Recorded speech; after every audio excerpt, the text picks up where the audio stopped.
न्यून प्रणाम दोस्तों, सभी को जय श्री राम। दोस्तों आज अपने करवाने जा रहे हैं लोहा इस्पात उद्योग और ये वायुयान के जो साधन हैं और जलयान के साधन हैं और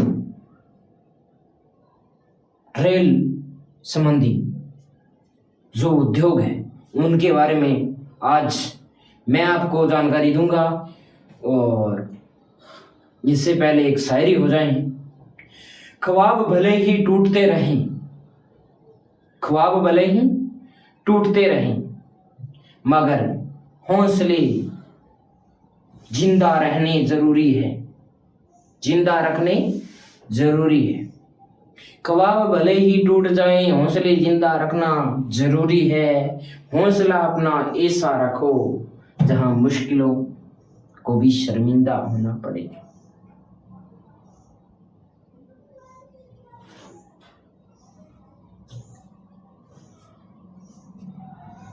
दोस्तों ये बारहसी उद्योग, लोहे उद्योग और इस्पात उद्योग, रेल संबंधी उद्योग और बात करते हैं अपने वायुयान और जलयान के बारे में, तो ये भी बारहसी उद्योग के अंतर्गत आएंगे। तो आज मैं आपको ये 3-4 उद्योग करवाऊंगा। दोस्तों सहयोग बनाए रखें। दोस्तों क्या है कि किसी भी उद्योग के लिए बाजार और कच्चे माल की आवश्यकता, कोई भी उद्योग हो चाहे ये तत्व उसके लिए जरूरी है। पहला बाजार, दूसरा कच्चे माल की व्यवस्था वहां पर, तीसरा परिवहन के साधन की व्यवस्था, चौथा श्रमिक, पांचवा आय और पूंजी, वो भी अगर नहीं हुई तो जो काम नहीं चलेगा, उसके बिना तो बिल्कुल भी नहीं। और हाँ, इसके लिए निश्चित स्थान, वहाँ का भूगोल वो भी जरूरी निश्चित तत्व है। वहाँ के लिए पानी की व्यवस्था, ऊर्जा की व्यवस्था। दोस्तों वैसे बात करें तो किसी उद्योग के लिए बहुत सारे तत्वों की आवश्यकता होती है। इनमें मैंने जो मुख्य मुख्य तत्व है वो आपको बता दिए, जैसे श्रमिक हो गया, भूगोल हो गया, जैसे परिवहन हो गया, आय पूंजी हो गया, और वहाँ बाजार की व्यवस्था हो, जनसंख्या वहाँ पर ज़्यादा हो, और कच्चे माल की वहाँ पर उपलब्धता हो, ऊर्जा की खूब व्यवस्था हो, और इस प्रकार से अपने अनेक प्रकार के जो वहाँ पर उसके लिए कच्चे माल के रूप में जो अनेक प्रकार के वस्तु या साधन आते हैं उनको वहाँ पर उपलब्ध करवाने में आसानी हो, इसके लिए वहाँ का स्थल यानी भूभाग समतल होना जरूरी है। दोस्तों बात करते हैं लोहे इस्पात उद्योग की, तो वहाँ पर क्या क्या लोहे के लिए क्या क्या कोयला और लोहे ऐसे की आवश्यकता वहाँ पर होगी। अपने इसके लिए उद्योग आ गए, टिस्को जैसे उद्योग, जो बड़े बड़े उद्योग है वो बारहसी उद्योग है।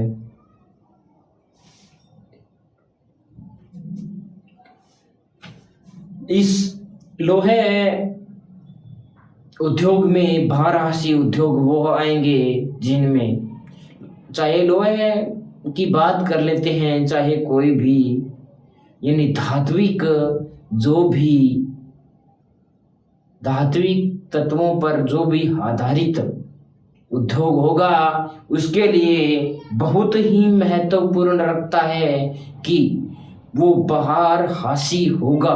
उसके लिए साधनों की उपलब्धता और श्रमिकों की व्यवस्था बहुत जरूरी है और आय पूंजी वहां पर प्रमुख स्थान रखता है। बड़ी बड़ी मशीनों की व्यवस्था वहां पर की जानी चाहिए।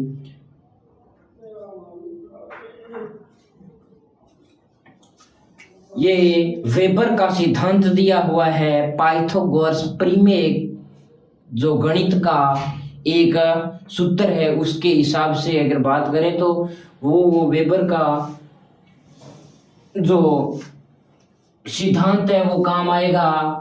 इसके लिए वेबर का सिद्धांत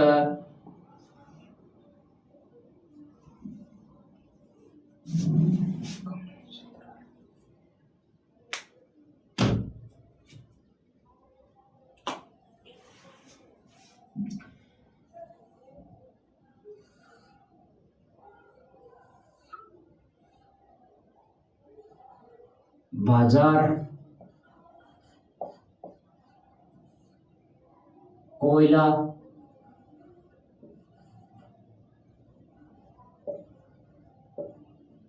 लोहा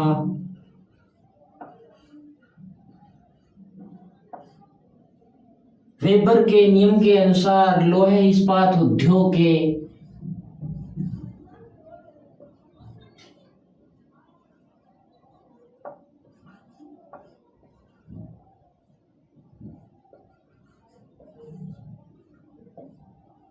अंतर्गत ये तत्व बहुत जरूरी है। लोहे हो गया, कोयला होगा, लोहे कच्चा माल का आवश्यक माना जाएगा इसको।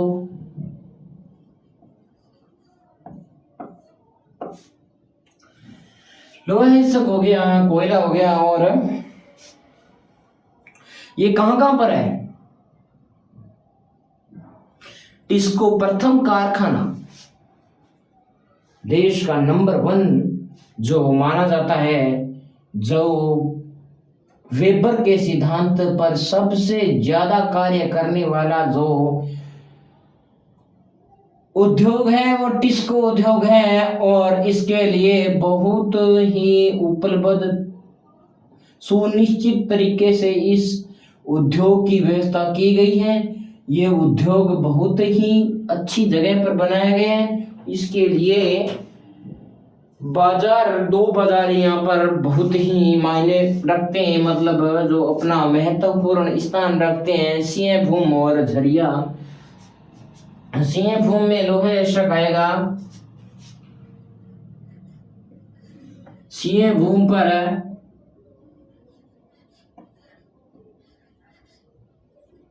लोहे आवश्यक आ गया, और झरिया है,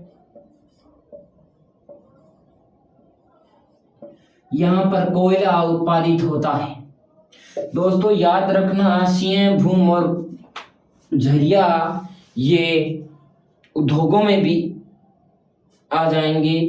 और ये कहां पर कोयले की उपलब्धता कहां पर है? झरिया। जैसे एक नाम यह भी याद रह जाएगा, सिंहभूम लोहे आवश्यक के लिए भी याद रह जाएगा।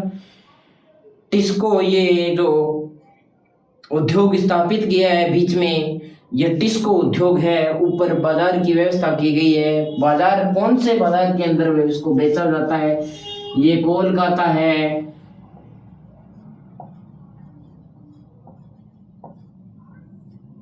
कोलकाता के अंदर इसको वहां पर ये व्यवस्था की गई है। यहाँ पर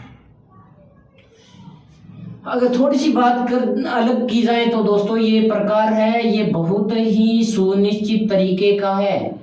अगर यहाँ पर उद्योगों की व्यवस्था होती, अगर यहाँ पर ये उद्योग स्थापित होता कोयले को ले जाने के लिए, यहाँ पर अगर मान लेते हैं कि ये लंबाई लगभग कितनी माने कि 4 मान लेते हैं, ये दोनों अपने अनुसार मान लेते हैं। 400 किलोमीटर मान लेते हैं इसको। 400 किलोमीटर तो नहीं होगा, वैसे 40 किलोमीटर मान लेते हैं इसको। 40 किलोमीटर यहाँ पर, 40 किलोमीटर यहाँ पर, और ये है लगभग लगभग लगभग कितनी बात करते अपने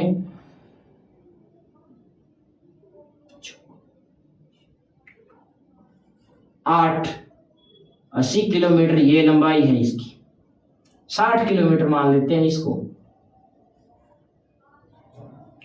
60 किलोमीटर ये है लंबाई इसकी। मतलब यहां से अगर बात करें तो यहां पर लगभग लगभग इसकी लंबाई मानते हैं अपने 80 किलोमीटर। यहां पर तो ये दोनों साइड में 40-40 किलोमीटर कच्चा माल आ जाएगा। अगर ये उद्योग यहाँ पर स्थापित होता तो यहाँ पर 40-40 किलोमीटर इसको उद्योग को लाना पड़ता, सिंहभूम से लोहे को लाना पड़ता और झरिया से कोयला को यहाँ पर लाना पड़ता। तो ये 40-40 दोनों 80 हो गए और ये 60 फिर यहाँ पर ले जाएंगे इसको, तो 60 ये हो गया।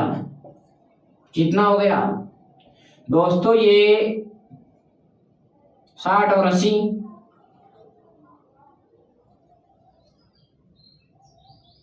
140 किलोमीटर यहाँ पर इसको ले जाना पड़ता और यहाँ पर ये 80 किलोमीटर ही है।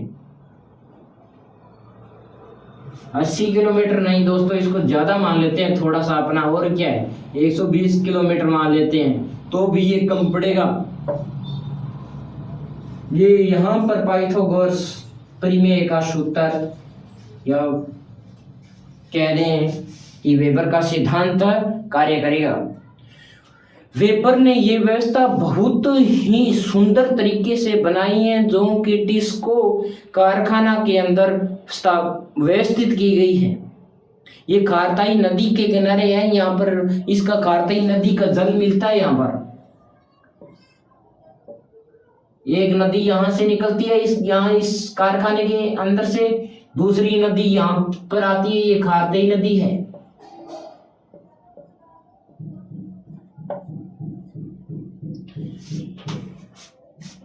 सवर्ण रेखा नदी है, वो दोनों उद्योग को बाहर से काटती है, मतलब बीच से निकलती है उद्योग के पास से लेके सीधी निकलती है। और ये जो दूसरी जो कारताई नदी है ये सवर्ण रेखा नदी के अंदर मिलती है यहाँ पर आकर के।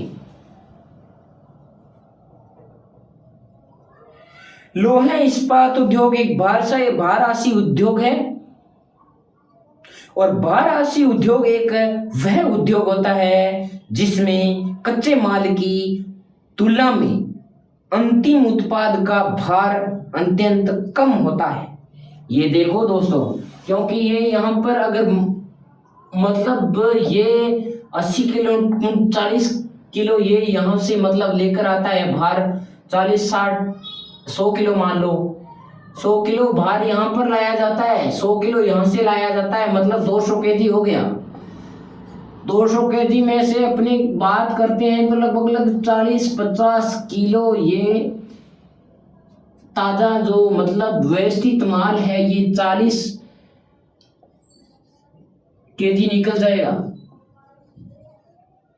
40 कुंटल निकल जाएगा। ये 200 कुंटल यहाँ पर लाया गया, ये 40 कुंटल निकल जाएगा यहाँ पर।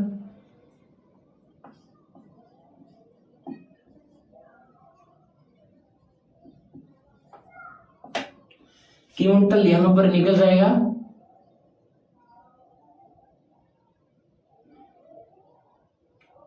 तो यहाँ पर बाजार में इसको 40 कुंटल ही ले जाना पड़ेगा। अगर ये यहाँ पर उद्योग यहाँ पर होता तो भी व्यवस्था बिगड़ सकती थी, इस साइड में होता तो भी व्यवस्था बिगड़ जाती थी, क्योंकि यहाँ पर से ज्यादा ले जाना पड़ता इसको और ज्यादा दूरी निकालनी पड़ती। ये दूरी ज्यादा हो जाती, ये दूरी बढ़ जाती। और अगर ये उद्योग यहाँ पर स्थापित होता तो ये दूरी ज्यादा पड़ती इसके लिए, तो यहाँ पर इसका खर्च वहन ज्यादा करना पड़ता। अगर देख लो दोस्तों 10 रुपये कुंटल के हिसाब से सामान माल जाता है, यहाँ पर 10 रुपये कुंटल के हिसाब से माल जाता है, तो यहाँ पर माल हो गया ये 100 कुंटल हो गया। 100 कुंटल यहाँ पर जाएगा, ये 40 प्लस 60 100 हो गया, 1000 कुंटल हो, 10,000 कुंटल हो गया यहाँ पर माल, ये 100 टन के करीबन, 1000 टन के करीबन होता है दोस्तों ये 100 टन की, यहाँ क्या 1000 टन होता, 10 कुंटल का 1 टन बनता है। और ये यहां पर सीधा जाता तो ये 120,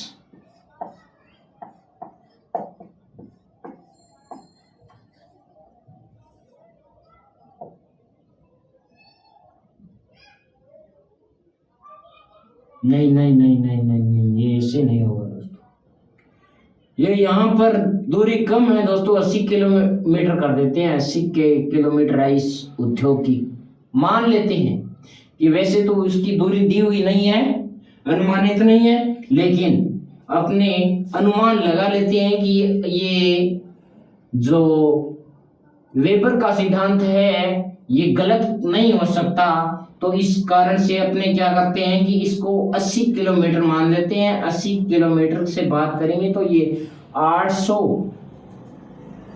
क्विंटल हो जाएगा, ये 800 कुंटल हो जाएगा, और वो 10,000 कुंटल,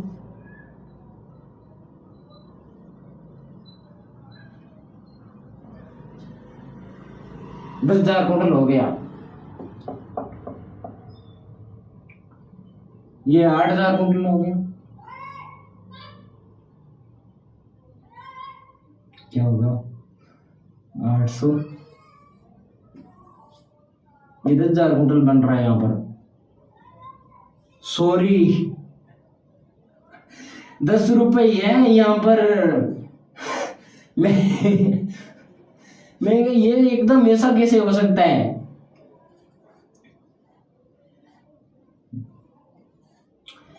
ये 10 रुपए के हिसाब से मैंने 100 रुपए लगा दिया था यहाँ पर, तो 100 रुपए लगाऊंगा तो 10,000 ही बनेगा, क्विंटल के पीछे 1 कुंटल का भार मैंने 100 रुपए कर दिया यहाँ पर, और यहाँ पर 10 रुपए था, तो फिर वहां पर 10,000 ही होगा, और ये मैंने 8-10 रुपए के अनुमानित लिए लगाया है, तो दोनों तरफ 10 रुपए ही लगेगा, ये यहाँ पर 1,000 कुंटल और यहाँ पर 800 कुंटल बात करते हैं, तो दोस्तों ये बहुत ही स्टिक है, ये सीधा मार्ग है बिल्कुल, और ये सस्ता पड़ेगा, कितना सस्ता पड़ेगा, 100 कुंटल का वजन 1,000 रुपये आ गया यहाँ पर, और 80 कुंटल का वजन 1 कुंटल के पीछे की बात करते हैं तो ये 800 रुपये आ गया, यानी 200 रुपये की यहाँ पर सीधी बचत हो गई, 200 रुपये इस तरफ से और 200 रुपये इस तरफ से, मतलब 400 रुपये, 400 रुपये बचेंगे, दोनों का बार, दोनों तरफ का बार ये बात करते हैं, तो दोनों तरफ की बात करेंगे तो यहाँ पर ये 2,000 रुपये खर्च आएगा, और यहाँ पर ये 1,600 रुपये खर्च आएगा, तो 400 रुपये बचते हैं। बहुत ही जबरदस्त सिद्धांत दिया है वेबर ने, और यहाँ पर ये 40 की बात करते हैं तो ये 40 होगा, यहाँ पर इतनी दूर ये 40 कुंटल आया है, आगे जाएगा 40 क्विंटल, तो दोस्तों 40 इंटू 10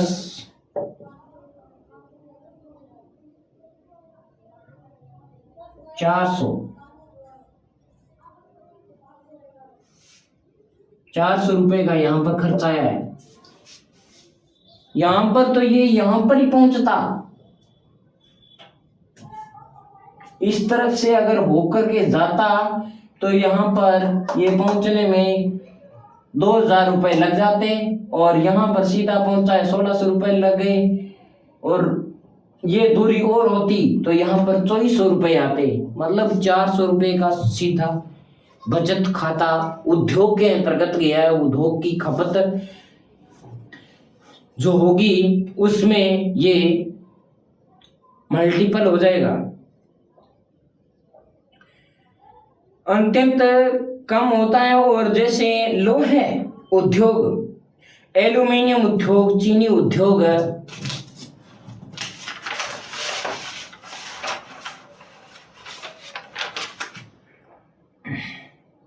भारत का सर्वप्रथम लोहे इस्पात का कारखाना 1874 में लगाया गया था। कुल्टी पश्चिमी बंगाल में स्थापित किया गया था और इसके पश्चात सन 1907 में टिस्को स्थापित किया गया था। टिस्को मतलब कह दें तो Tata iron and steel company का कारखाना स्थापित किया गया था। यह कारखाना झारखंड के झरिया क्षेत्र से कोयले की प्राप्ति एवं झारखंड के सिंहभूम जिले से उसकी मंडी है कोई नोवा मंडी के नाम से, वह गुआ खान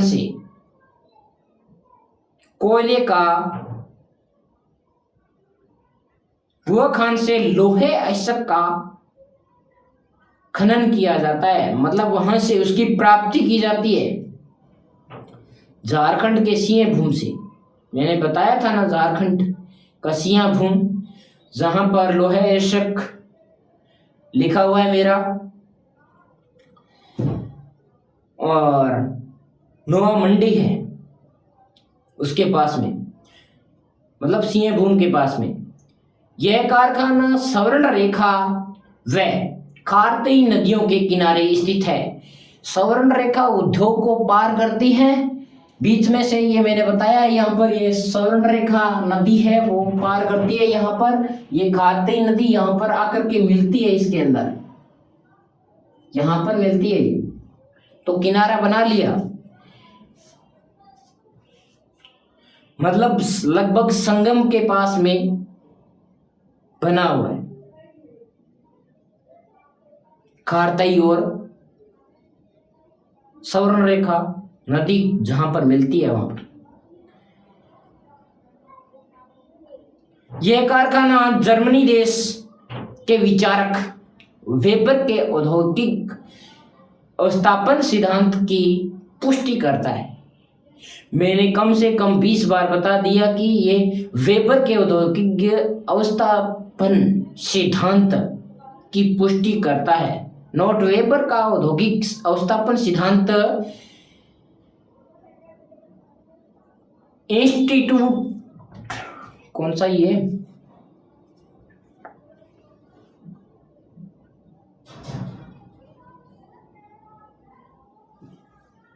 और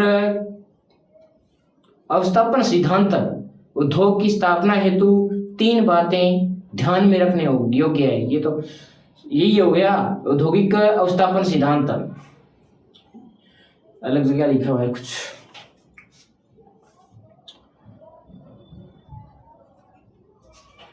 तीन बातों को ध्यान में रखनी चाहिए इस उद्योग, मतलब इस सिद्धांत वेबर के सिद्धांत पर। कौन कौन सी? प्रथम हो गया न्यूनतम परिवहन लागत। 1 घंटा समझाया लगभग कि परिवहन की जो लागत है वो बिल्कुल कम आएगी इसमें, और न्यूनतम श्रम लागत, यानी मजदूर भी बार बार, क्योंकि वहां पर बीच में आएंगे, दोनों के बीच में जो ये है यहाँ पर आएंगे तो यहाँ पर भी श्रमिकों की आवश्यकता होगी, यहाँ पर भी बीच में कई बार क्या है कि लंबी दूरी तय करने के लिए वाहनों को चेंज या उनकी सर्विस करवाई जाती है, तो श्रमिकों की व्यवस्था बीच में भी पड़ेगी। इस प्रकार से अगर लागत देखें तो ये वेबर का सिद्धांत बिल्कुल ही एकदम स्टिक बैठता है। औद्योगिक समूह के बीच में उद्योग स्थापित करना, जहां जनसंख्या होगी, मैंने बताया था कि तत्व कौन कौन से है उद्योग लगाने के लिए, तो वैसा ही वेबर ने बताया है। 1919 में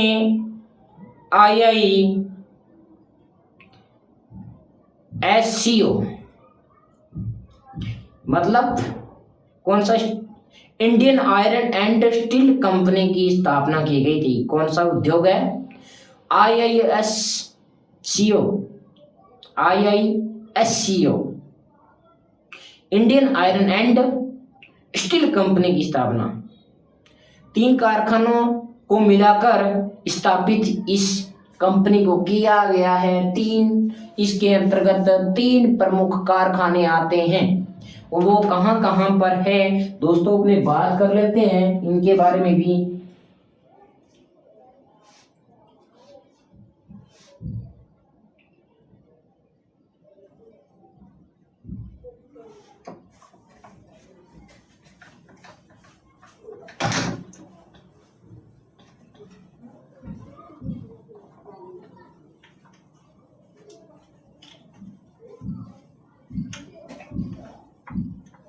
तीन कारखाने कौन कौन से हैं IISCO के अंतर्गत, वो मैं अब आपको यहाँ पर बता दूंगा दोस्तों। इसके अंतर्गत कौन कौन से? कुल्टी आ गया, हीरापुर हो गया, बर्नपुर हो गया।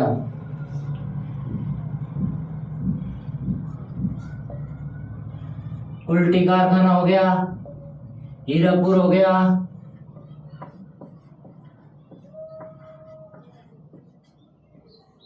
और ये बर्नपुर हो गया।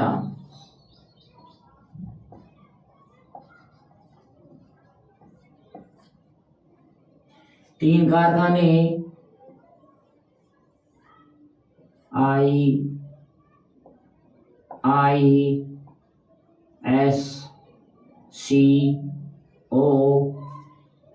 इसके अंतर्गत आ गए।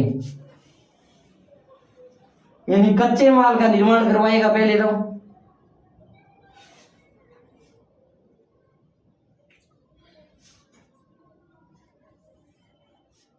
किसी उद्योग के लिए कच्चे माल की व्यवस्था पहले होनी चाहिए, और उसको माल को क्या किया जाएगा? तैयार किया जाएगा। मतलब कि कच्चे माल है, कच्चे माल को तैयार करने के लिए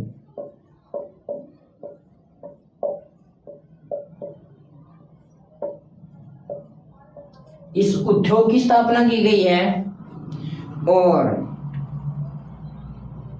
कच्चे माल को तैयार, मतलब कच्चे माल को तैयार कह दें कि, और इसका मतलब क्या है कि जो अशुद्धियां दूर की जाती है।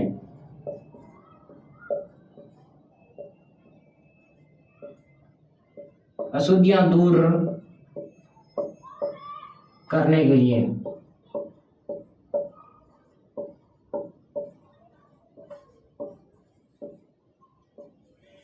और यहाँ पर ढलवे लोहे का निर्माण किया जाएगा। हीरापुर में क्या है कि ढलवे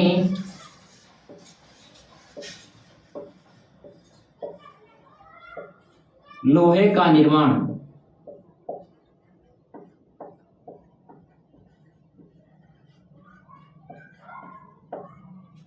बर्नपुर में स्टील का निर्माण, मतलब इस उद्योग के लिए स्टील का निर्माण।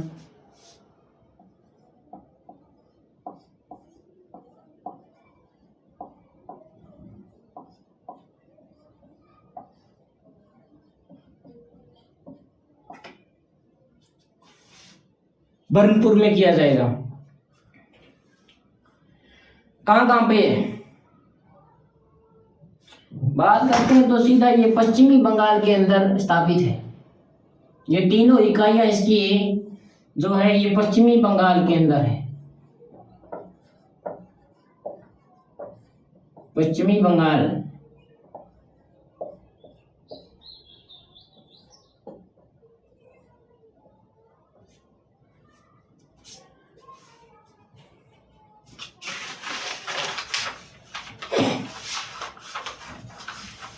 मुझे लगता है दोस्तों ये आज एक ही होगा।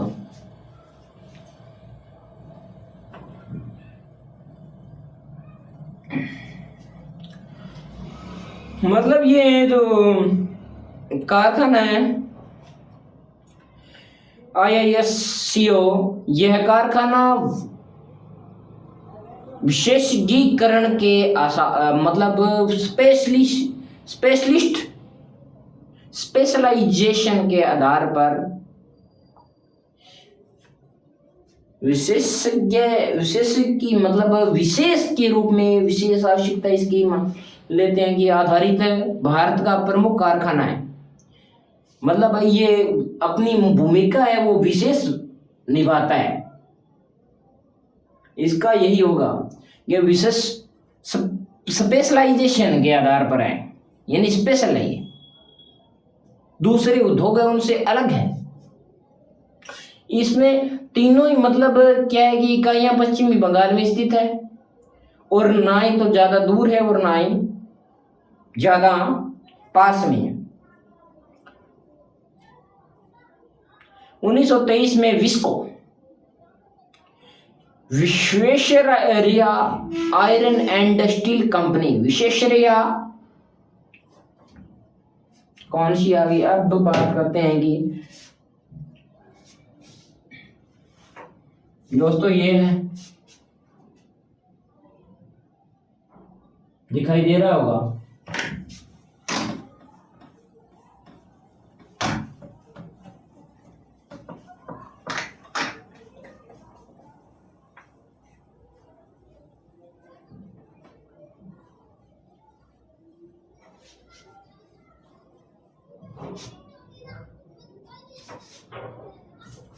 विस्को VISCO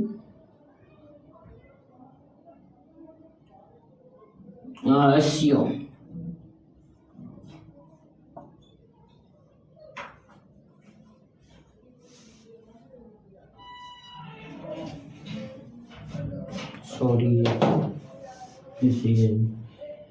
VISCO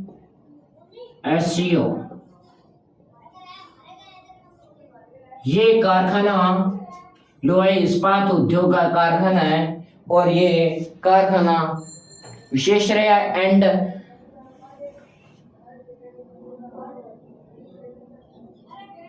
विश्वेश्वरैया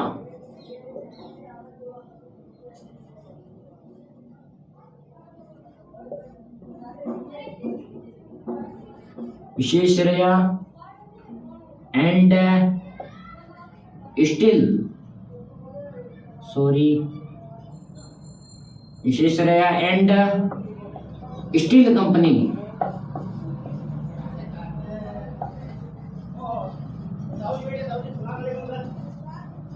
का कारखाना है और यह कारखाना कर्नाटक राज्य में भद्रावती स्थान पर भद्रावती नदी के किनारे पर स्थित है और यह कारखाना प्रारंभ में लकड़ियां जलाकर स्टील का निर्माण करता था। समझे? एक लोहे को पिघालना यानी लोहे अयस्क को पिघालना, स्टील का निर्माण करना कितना कठिन होता होगा दोस्तों। एक आज अगर बात करें कि किसी कोई सिरिया है लंबा, तो उसको अपने गर्म करते हैं तो कितनी देर लगती है आपको भी पता है। वो इतना बड़ा कारखाना स्थापित कर रहे थे और कारखाने को चला भी रहे थे। कितने वो कार्य कुशल मजदूर होंगे जो ये कार्य कर रहे होंगे अपने, तो अंदाजा लगाना भी मुश्किल है दोस्तों। इतना खतरनाक कार्य होता था जिसको समझने में काफी टाइम लगता था। उनको सोचते किया ये कैसे, इसके लिए तपना पड़ता है, तो खुद तपते थे। आज के समय में अगर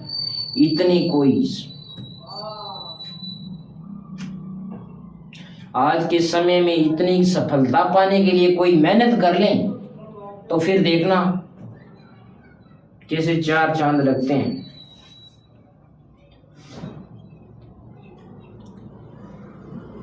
बाद में सन 1960 में इस कारखाने का आधुनिकीकरण किया गया था। कब? 1960 के अंदर, 60 के अंदर, अर्थात विद्युत भट्टियों का प्रयोग करके लोहे को पिघलाया जाता था।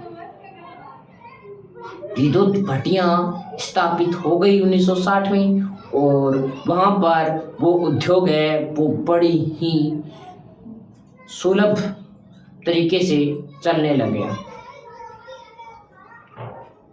भारत की प्रथम पंचवर्षीय योजना, भारत की दूसरी पंचवर्षीय,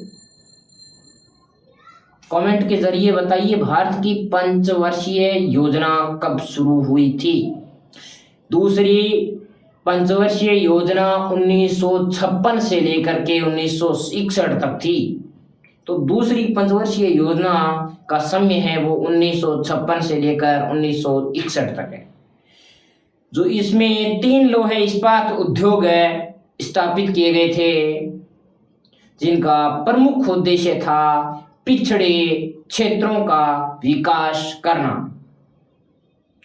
दूसरी पंचवर्षीय योजना 1956 से 61, इसके अंतर्गत कौन कौन से उद्योग थे? बात करते हैं दोस्तों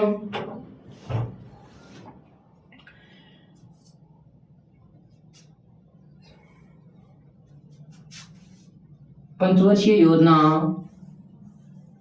द्वितीय पंचवर्षीय योजना के अंतर्गत 3 उद्योग स्थापित गवर्नमेंट के द्वारा किए गए थे। उनका उद्देश्य था जो पिछड़े वर्ग है उनको सहारा देना।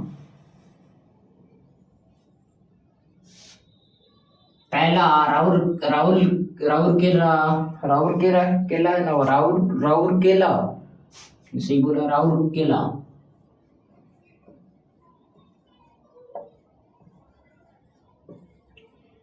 राउरकेला, ये केला है, राउरकेला इस्पात संयंत्र ओडिशा में स्थापित किया गया है। इस्पात संयंत्र तो ये ऊपर हो गए। इस्पात संयंत्र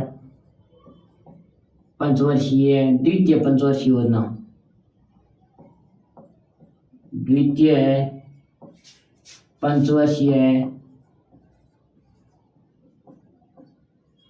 योजना, द्वितीय पंचवर्षीय योजना के अंतर्गत राउरकेला प्रथम इस्पात लोहे इस्पात संयंत्र था। लोहे इस्पात संयंत्र है, लोहे और इस्पात संयंत्र है।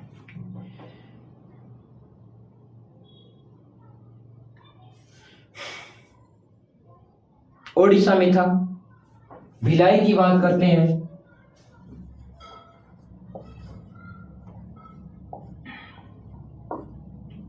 एक नंबर, 2 नंबर भिलाई आ गया, तीसरा आ गया ये तीसरा क्या नाम है इसका? दुर्गापुर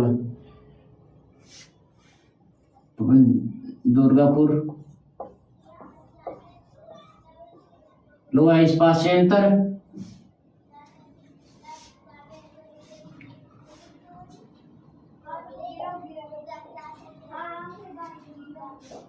ओडिशा,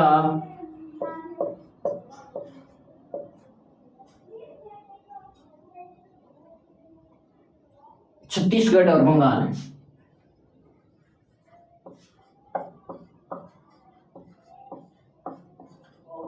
और पश्चिमी बंगाल।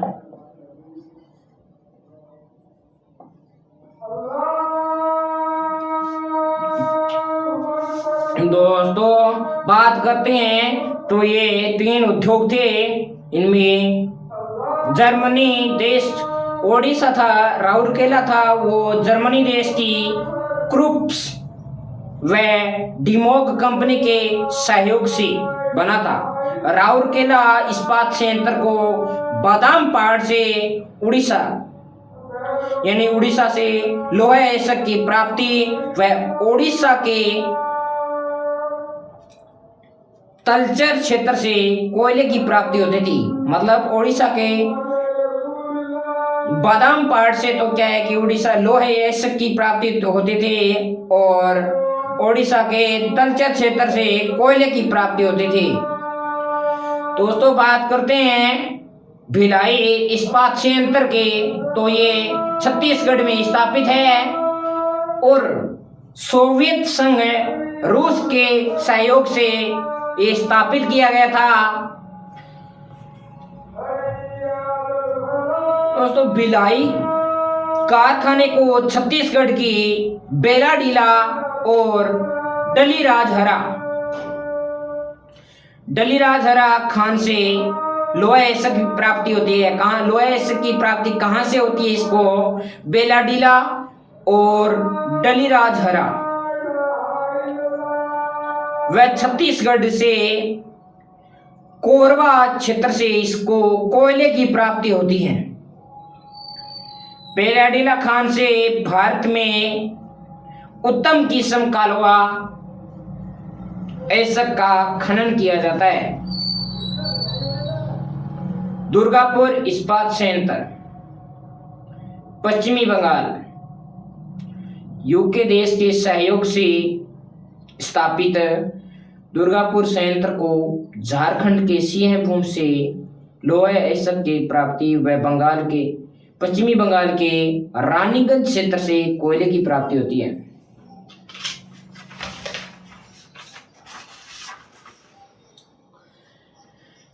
तीसरी पंचवर्षीय योजना 1961 से 1966। तीसरी पंचवर्षीय योजना में क्या है कि पिछड़े क्षेत्र का विकास करने हेतु झारखंड राज्य के बोकारो स्थान पर बोकारो इस्पात संयंत्र की स्थापना की गई थी। यह कारखाना सोवियत रूस के सहयोग से स्थापित किया गया था। ये बोकारो है वो सोवियत संघ रूस के सहयोग से स्थापित किया गया था। बोकारो की बात करते हैं तो ये कोयला तो बोकारो से, लोहा ऐसक सिंहभूम से, जल की प्राप्ति बोकारो नदी से प्राप्त करता है। यह कारखाना कोयले की प्राप्ति बोकारो कोयला खान से, लोहे ऐसक की प्राप्ति सिंहभूम से और जल की प्राप्ति बोकारो नदी से करता है। भारत का प्रथम तटीय इस्पात संयंत्र, भारत का प्रथम तटीय इस्पात संयंत्र कौन सा है? तो तट पर कौन सा है सबसे ज्यादा? यह संयंत्र आंध्र प्रदेश राज्य में 1990 के दशक में विशाखापट्टनम इस्पात संयंत्र कोयला और लोहा ऐसक कोयला झारखंड से, मतलब कोयला सिंहभूम झारखंड से मिलता था इसको, और लोहे ऐसक है वो बेलाडीला खान छत्तीसगढ़ से इसको मिलता था। यह कारखाना झारखंड से कोयले की प्राप्ति व लोहे ऐसक की प्राप्ति बेलाडीला छत्तीसगढ़ से करता था। भारत का दूसरा जो तटीय कारखाना है वो उड़ीसा में स्थापित है, पारादीप बंदरगाह के निकट में स्थित है, और पाराद्वीप इस्पात संयंत्र पाराद्वीप इस्पात संयंत्र के रूप में स्थापित किया गया। यह कारखाना उड़ीसा राज्य के तलचर से कोयले की प्राप्ति व बादाम पहाड़ से लोहे ऐसक की प्राप्ति करता है।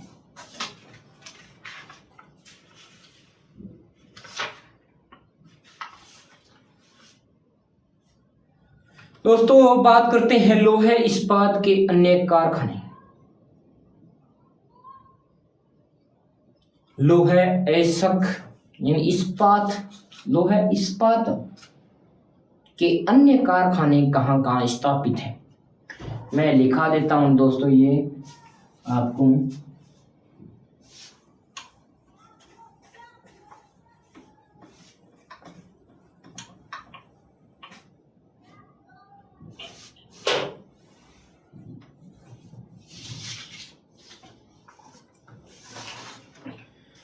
डोलवी इस्पात संयंत्र,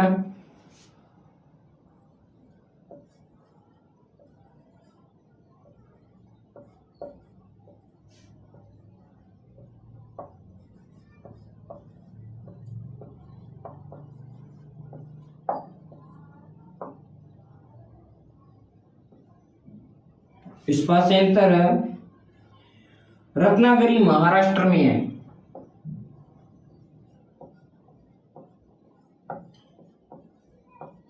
रत्नागिरी महाराष्ट्र में। दूसरे की बात करते हैं, कलिंगनगर,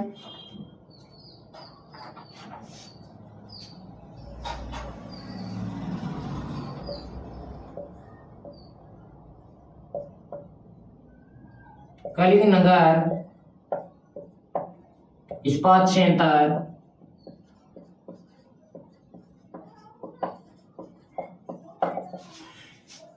कलिंगनगर में ही है।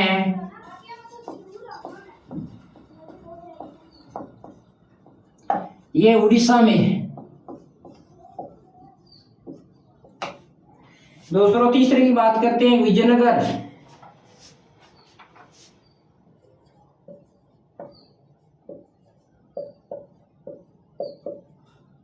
विजयनगर लोहे इस्पात संयंत्र।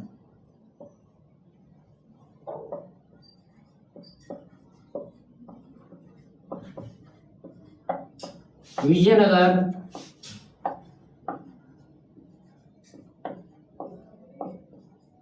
कर्नाटक में है।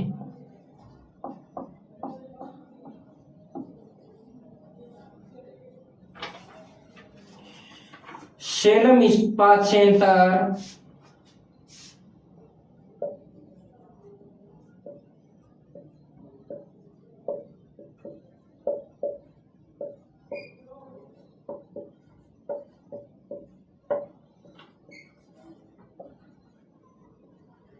सेलम तमिलनाडु के अंदर है।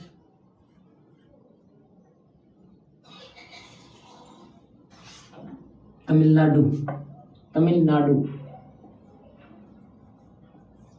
तमिलनाडु।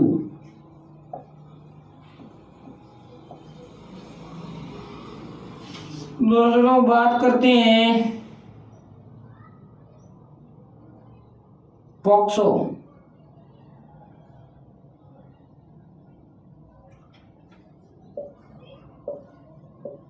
ये कंपनी के द्वारा स्थापित किया गया है इस्पात संयंत्र। ये बात करते हैं पोहांग स्टील कंपनी के द्वारा।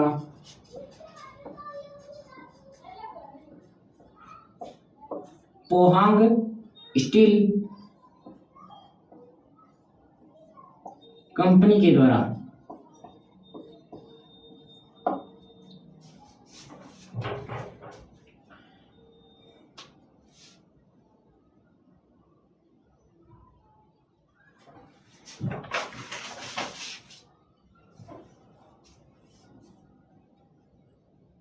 पॉक्सो है जो दक्षिणी कोरिया देश के सहयोग से स्थापित किया गया है और SAIL Steel Authority of India limited,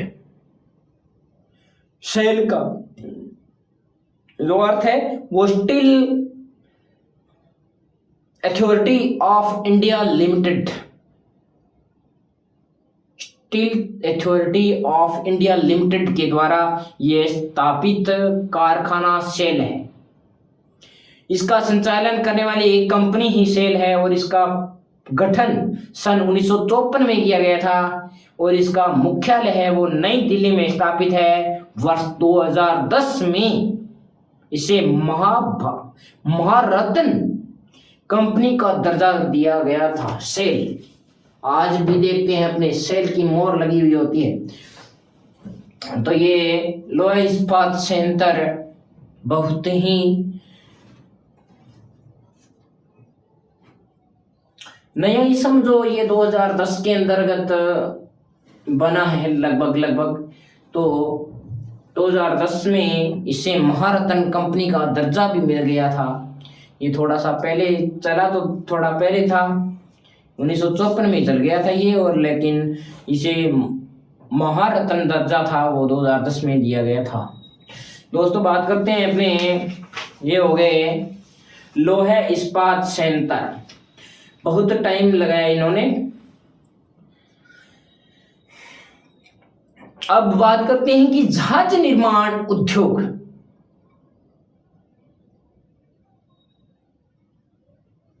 जलयान निर्माण कारखाने,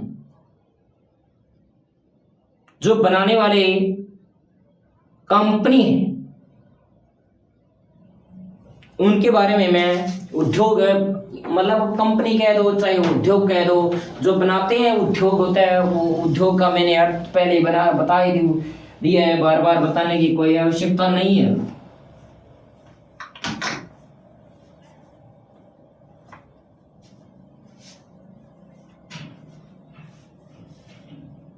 उद्योग का अर्थ होता है उद्गम, किसी चीज का उदय मतलब उसको लागू करना, उसको मतलब निर्माण, विनिर्माण, उस एक स्थान से बहुत सी वस्तुओं का उत्पादन करना उद्योग के अंतर्गत आता है। तो ये बात करते हैं जहाज निर्माण उद्योग और जल निर्माण उद्योग।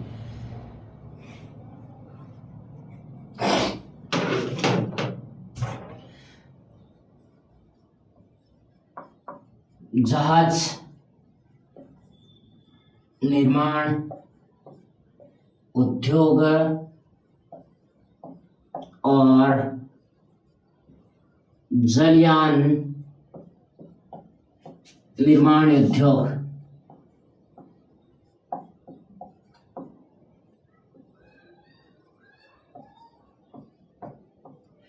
दोस्तों इनके अंतर्गत दोनों ही एक ही कंपनियों के अंतर्गत, एक कंपनी के अंतर्गत बनाए जा सकते हैं। ये कोलकाता में कौन सा आ गया है, कोलकाता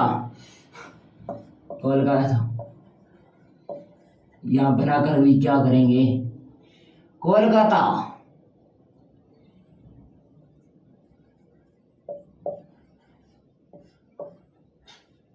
कोलाई लिखने लग गया था।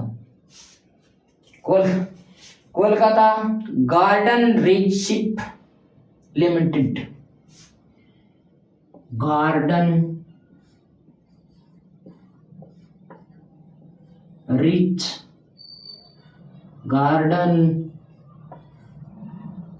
Rich ship limited,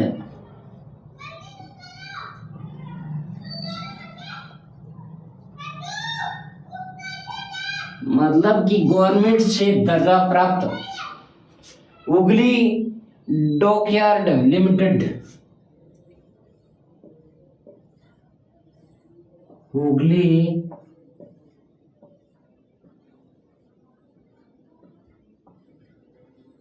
dockyard limited,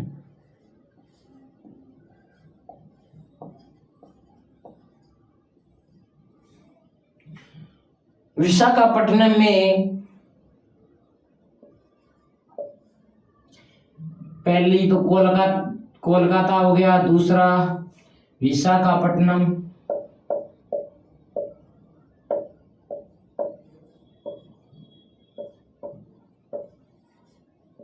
Hindustan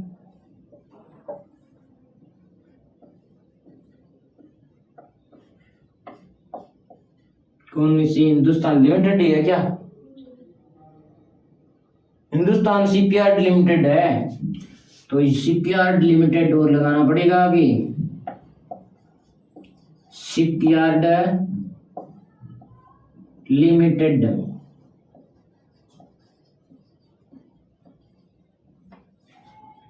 उन्नीस सौ इकतालीस में स्थापित है।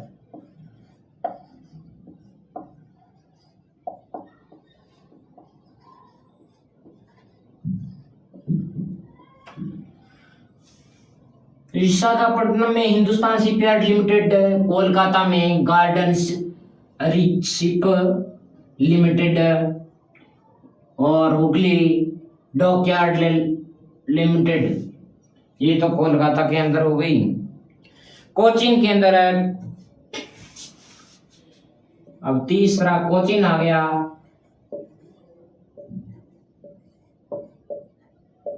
कोचिंग नहीं है, कोचीन है। कोचीन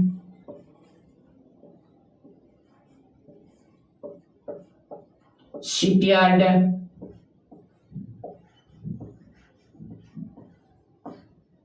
लिमिटेड।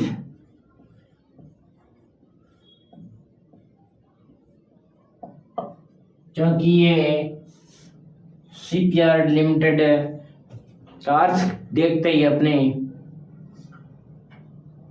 जलयान की याद आ जाती है। 4 मुंबई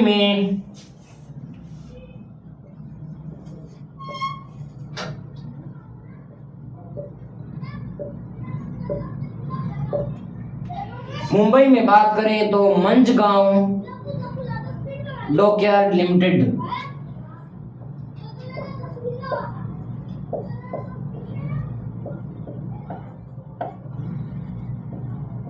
डॉकयार्ड लिमिटेड।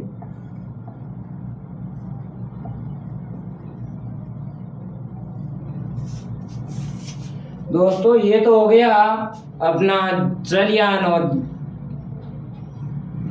जहाज निर्माण।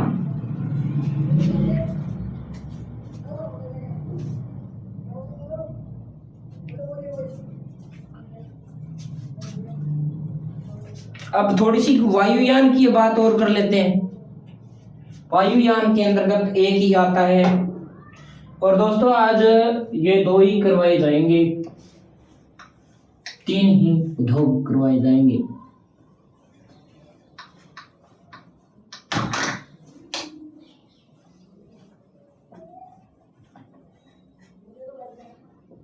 दोस्तों अपने पढ़ते हैं तो ऐसा इंटरेस्ट के साथ में पढ़ना है और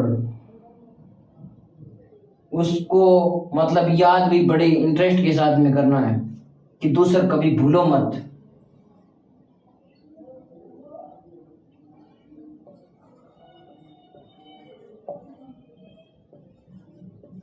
वायुयान कारखाने,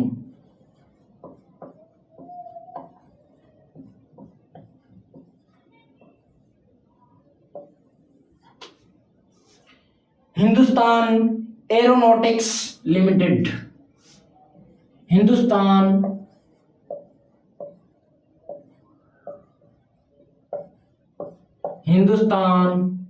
aeronautics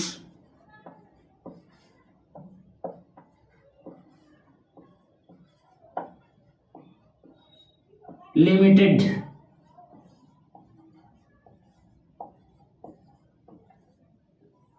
Hindustan aeronautics limited company द्वारा बेंगलुरु कर्नाटक में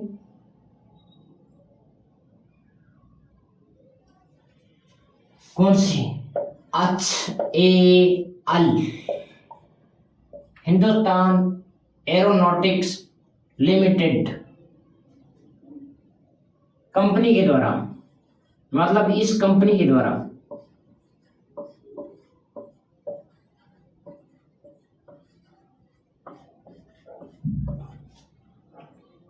बेंगलुरु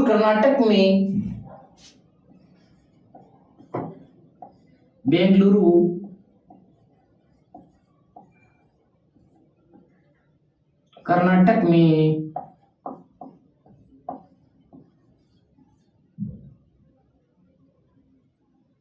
कर्नाटक में कारखाने का निर्माण करवाया गया।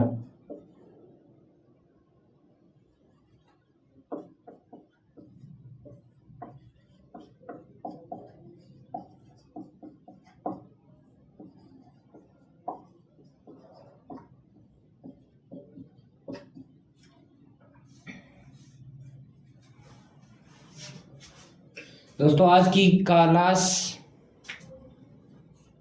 क्लास का एंड।